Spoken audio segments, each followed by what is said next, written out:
Hi అండి, ఈరోజు egg పులుసు ఎలా చేయాలనో చూపిస్తాను. నెక్స్ట్ ఉడకబెట్టుకొని పొట్టు తీసి ఘాట్లు పెట్టుకొని పక్కకు పెట్టేసి పులుసు సరిపడా చింతపండు నానబెట్టుకుందాం. ఆనియన్స్, పచ్చిమిర్చి, కొత్తిమీర, కరివేపాకు కట్ చేసుకొని పక్కకు పెట్టుకొని స్టవ్ అంటి పెట్టుకొని కడాయి పెట్టుకొని అందులో 4 స్పూన్ ఆయిల్ పోసుకుందాం.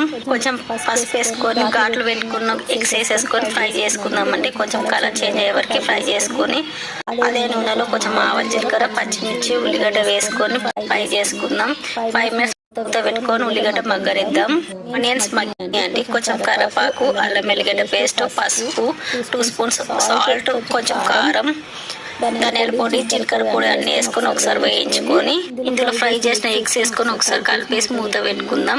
ఎగ్స్ ఫ్రై అయినాయండి. ఇందులో చింతపండు పులుసు పోసుకొని ఒక 5 మినిట్స్ చింతపండు పులుసు మసలనిద్దాం. గ్లాస్ వాటర్ పోసుకుందాం. కొంచెం కొత్తిమీర వేసుకొని 10 మినిట్స్ పులుసు దగ్గర పడేదాకా మూత పెట్టుకొని మసలనిద్దాం. వేడి వేడి కోడి